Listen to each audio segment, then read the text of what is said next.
Vamos lá? Então é um prazer muito grande estar aqui contando essa história para vocês, a história de como eu e a Mitty ficamos juntos.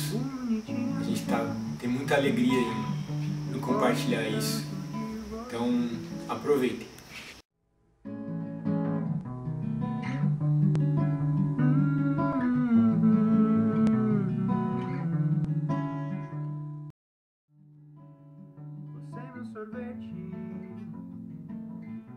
Então, gente, eu vou começar falando de mim. Eu nasci em Curitiba, só que eu fui para Belo Horizonte quando eu era bem pequena.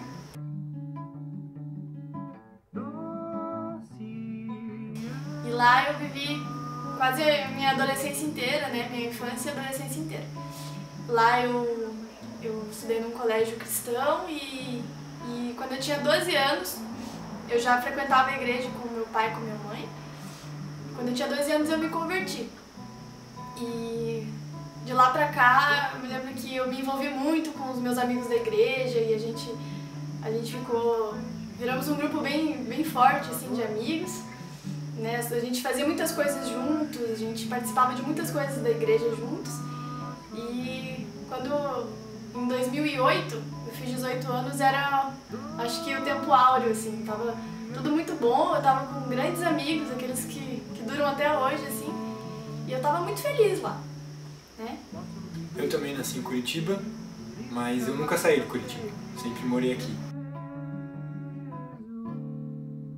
Em 2008, eu fui à igreja ver meu irmão cantar e esse foi o dia que eu fiz a minha primeira oração. Eu fiquei bem surpreso assim quando eu ouvi o pastor Michel falar que Deus fala com a gente. E isso me motivou, me intrigou assim para fazer a minha primeira oração. Nessa minha primeira oração eu pedi que Deus me desse mais amor, especialmente pela minha família, que Deus me desse coragem para praticar justiça e que Deus me desse fé, e pedi também uma namorada, já que eu tava pedindo mesmo. Então, eu tava lá em Belo Horizonte com os meus amigos e eu me lembro que no final de semana a gente costumava ir na igreja, ficar no culto e sábado à noite sair pra comer, né, com a galera e tal. E era um sábado à noite, eu fui pro McDonald's e eu me lembro que naquele dia estavam, tipo, meus melhores amigos, assim, da minha igreja, aqueles que estavam, cada um deles, assim, daqueles bem especiais, assim. Eu tava bem me divertindo lá no Mac e de repente eu olhei, assim, e eu senti que Deus falou assim comigo: Aline, seu lugar não é mais aqui. Daí eu parei assim, como assim? Né? Tá tão bom aqui, né? As coisas estão funcionando tanto. Eu tava estudando para fazer vestibular, era junho de 2008, eu já tinha me formado, eu tava fazendo cursinho, tava indo tudo bem. E mas não é mais aqui. E eu fiquei tentando imaginar como seria a minha vida sem aquilo, né? Sem os meus amigos. E eu falei, ó, Deus, então não tá, né? E eu fiquei assim, eu me lembro que até um amigo meu percebeu que eu fiquei meio estranha e veio conversar comigo, mas aí passou. Daí passou uns dois dias, o meu pai chegou pra mim, o meu pai ele trabalha como autônomo, e ele chegou pra mim e falou assim, Aline, a gente tá querendo se mudar pra Curitiba, mas como você vai fazer vestibular, a gente deixou essa decisão por sua conta, você vai decidir se a gente vai pra Curitiba ou não. E daí eu me lembro que eu falei pro meu pai, eu vou pensar, mas no meu coração eu já sabia qual era a resposta, porque Deus já tinha me falado sobre isso, né? Então eu parei, e eu falei, não pai, a gente vai. Eu senti que era pra dizer sim, né? E daí foi tão rápido que eu me lembro que em agosto eu já comecei a ver as coisas, né, pra vir pra cá, e eu vim sozinha pra Curitiba, porque meu pai ainda tinha que vender casa e arrumar lugar, as coisas arrumar em Belo Horizonte. Então eu vim sozinha também para continuar fazendo cursinho pro vestibular daqui, no caso, né, de Curitiba. E eu me lembro que foi um tempo esquisito, assim, porque eu vim sozinha e eu vim, assim, Deus, tá, tô indo, né, eu deixei célula lá em Belo Horizonte, eu deixei minha igreja, ministério, amigos, e quero saber o que o Senhor tem pra mim aqui, né? Qual é a tua vontade? Eu já tô aqui. E eu lembro que teve um dia que eu parei bem assim e fiquei, tá, Deus, eu vou esperar o Senhor me falar. Eu continuei fazendo o cursinho e eu entrei numa igreja, uma comunidade aqui em Curitiba, que era da minha prima. E foi legal, eu tive amigos lá. E tinha uma coisa que sempre eu fui bem exigente, foi na questão sentimental minha, assim. Desde Belo Horizonte, quando eu tinha 14 anos, eu tinha recebido um chamado missionário. E eu nunca fui muito de gostar de menino, de ficar me apaixonando, assim, eu sempre fui meio contra essas coisas, né?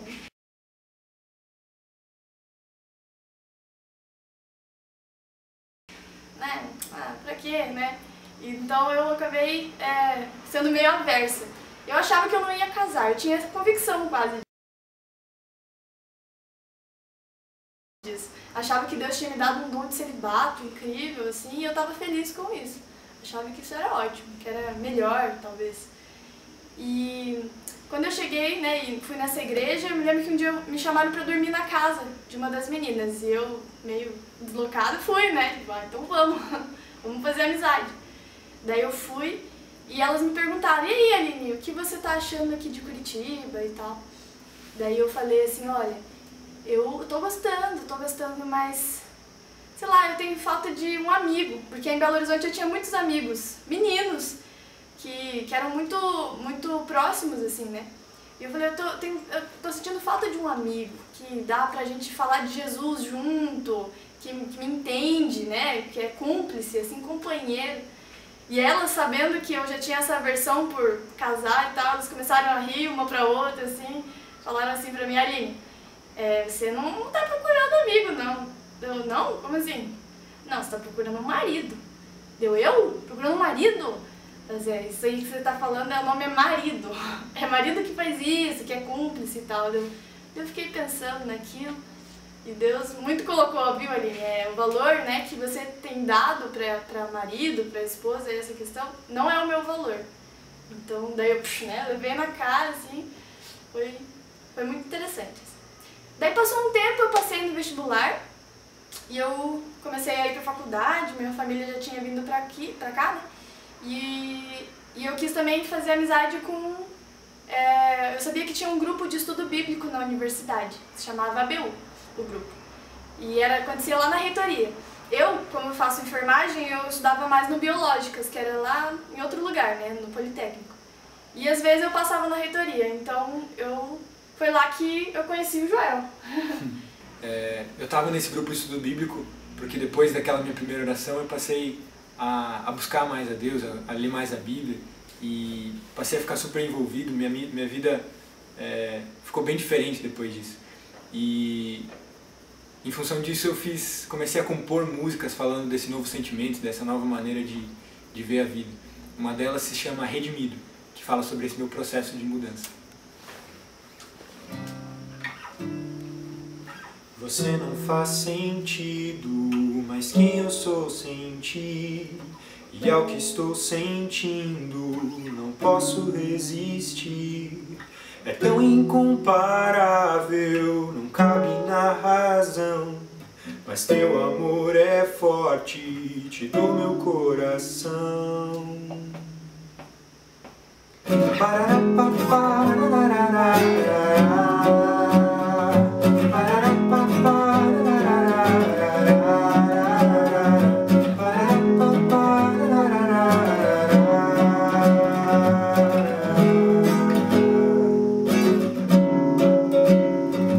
Você é o sentido que me leva em nova direção.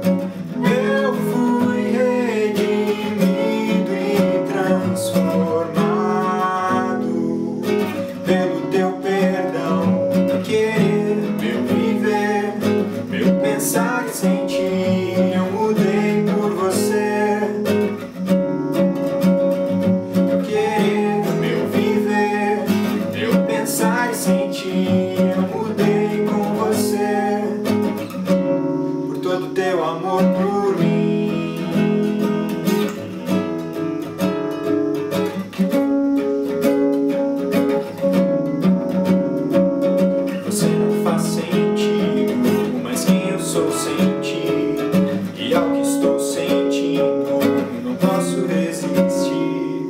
É tão incomparável, não cabe na razão, mas teu amor é forte, tira o meu coração. Você é o sentido que me leva em nova direção, Jesus. Eu fui redimido e transformado pelo teu perdão. Meu querer, meu viver, meu pensar e sentir, eu mudei por você. Meu querer, meu viver, meu pensar e sentir, eu mudei com você. Porque você morreu por mim e sofreu, porque me amou, mas ressuscitou e foi vencedor. E em glória perfeita está à direita do Deus poderoso, que te recompensou, e agradeço por me redimir. E te louvo por teu existir. Parapá, parapá, parapá, parapá,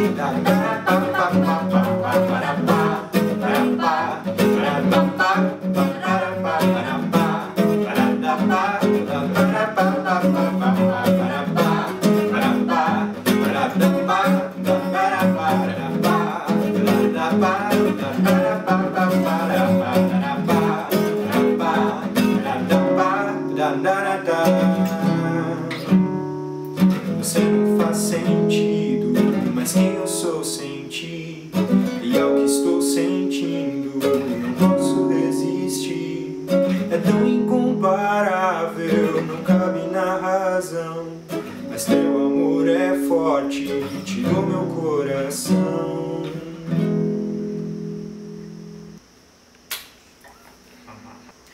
Então assim, o tempo passou, né, e eu fui nesse estudo bíblico algumas vezes, porque eu não frequentava muito a reitoria.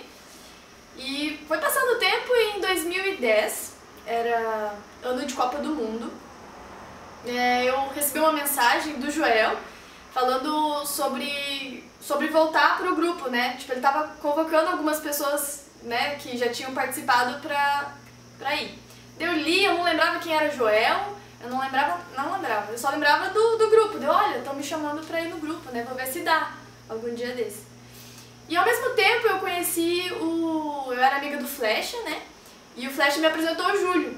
O Júlio era um outro cara, um amigo nosso, até meu padrinho, e ele tava começando um outro grupo de estudo bíblico, que se chamaria OQC, o nome, né? Que se chamava, já tinha começado.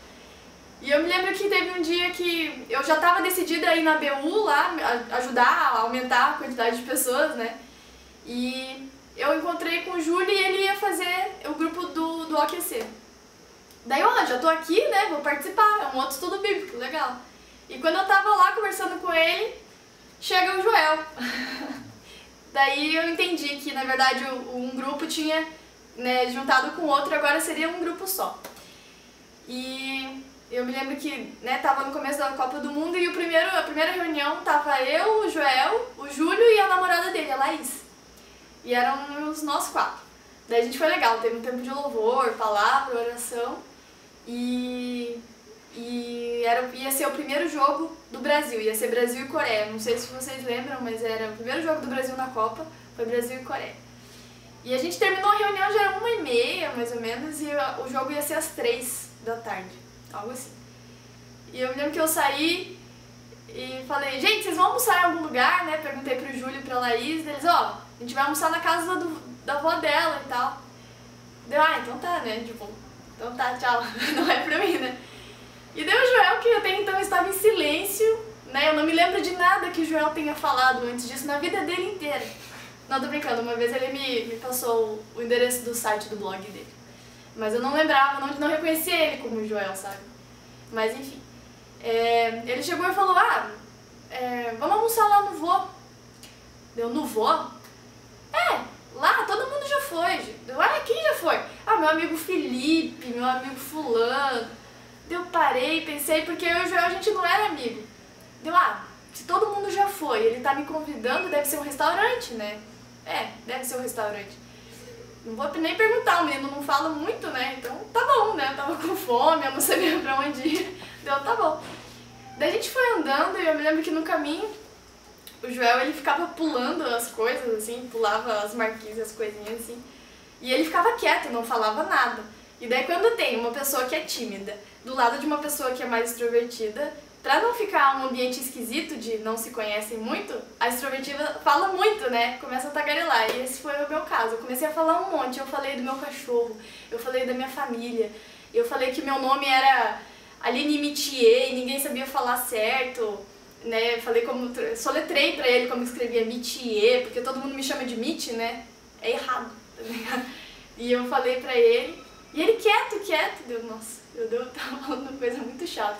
Enfim, a gente foi andando e demorou pra chegar. E quando a gente chegou, eu continuei andando e ele, Mitch, é aqui. Daí quando eu olhei, né, esperava um restaurante. Era um prédio, assim, de família, sabe? Deu, não quero entrar aí, né? Eu pensei, o que eu tô fazendo aqui? Daí ele, venha, deu, mas como é que eu faço? Eu nem sei onde é que eu tô. Eu olhei pros lados, eu tinha andado e falado tanto ao mesmo tempo que eu não sabia onde é que eu tava. E daí eu fui e entrei. E eu lembro que eu ficava travando, assim, na porta da cozinha, na porta lá da área de serviço, e ele, venha, daí de repente ele me pegou no pulso, numa atitude insana, assim, me pegou pelo pulso, me levou lá no quarto, e daí tava a prima dele deitada na cama, e uma senhora no computador, assim, que depois eu fui saber que era a tia dele, mas uma senhora, assim, sabe, bem distinta. Daí quando eu cheguei no quarto, a menina levantou da cama e deu, não levante, tava super sem graça. Ela levantou, me cumprimentou, a tia dele também. E depois ele foi me apresentar pro avô dele, que foi super gentil, beijou minha mão, uma coisa assim, carinho. E eu super sem graça, pensando o tempo inteiro, o que eu estou fazendo aqui, minha gente? Quem é esse menino, né? Se meu pai sabe que eu tô aqui, alguma coisa assim. E daí eu falei pro avô dele, o senhor vai almoçar com a gente? Ele, não, todo mundo já almoçou. Deu, que coisa. Daí a gente sentou, eu e o Joel na mesa. Começamos a comer e tal, e eu falando, né, ele não falava nada. De repente chega a mãe dele na porta, assim, toda feliz, alegre, tava com coisa de copo, assim, falando, vamos lá, vamos na casa da sua tia ver o jogo. Daí todo mundo empolgado, vamos. Daí o Joel olhou pra mim, né, eu não sei de onde ele tirou essa inspiração e falou, vamos! Daí eu olhei e falei, não. Eu tenho um trabalho pra fazer. Eu me lembro que eu tinha um trabalho pra, 3 meses depois. E eu consegui resgatar ele da minha memória. Eu tenho um trabalho pra fazer, eu falei assim. E daí ele, tá. Deu assim, onde é que eu tô? Eu preciso ir embora. E daí eles falaram, mas... E eu comecei a ficar desesperada. Eu fui na janela tentar me localizar pra ir embora a pé, assim, né? E daí a mãe dele chegou pra mim, onde você precisa ir? Deu, Cabral. Eu me lembrei, né, do terminal, do Cabral, eu preciso ir pro Cabral. Ela, ótimo, a casa da tia é bem no Cabral. Deu, tá bom. Daí, então eu ia de carona com eles até o Cabral. Daí todo mundo foi pro estacionamento, né, todo mundo lá, eu super sem graça, daí entrou no carro a mãe dele, né, no motorista, o Joel de passageiro, entrou o vô, entrou a prima, entrou a tia. Quando eu fui entrar, tava cheio o carro, tava cheio. Daí a tia, aquela senhora distinta, cabelos brancos, olhou pra mim e falou assim, você tá aqui no meu colinho? Eu, não, queria morrer. Daí eu, não, de jeito nenhum. Eu me lembro que eu me sentei assim, eu fiz um U assim, mas eu não sentei no colo dela, eu tenho testemunhas, eu não sentei no colo dela. E eu fui, e quando a gente chegou na casa da tia, o Joel decidiu me levar pra casa, me dar carona e levar pra casa. E eu não queria de jeito nenhum, eu falei, não gente, não me levem pra casa. A mãe dele também queria me levar pra casa, todo mundo queria me levar pra casa. E eu era a única que eu era completamente contrária a essa opinião. E eles, não, eu que levo, eu vou levar. Daí no final o Joel falou que ia me levar pra casa. Daí eu fui o tempo inteiro reclamando no carro, falei assim, você vai perder o jogo. Ele, não, eu não vou pro jogo. Parei e falei, mas como que você sabe que você não vai perder o jogo se você não sabe onde eu moro? Ele assim, não, eu não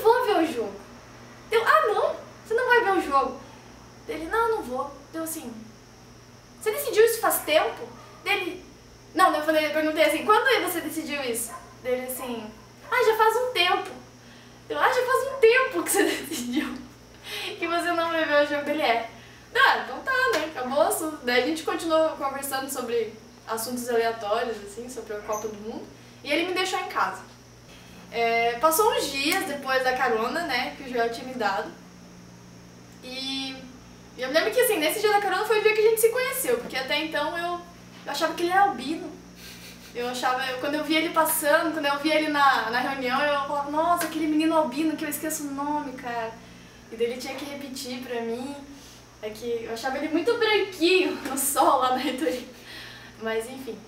E passou então esse tempo, 3 dias depois eu recebi uma mensagem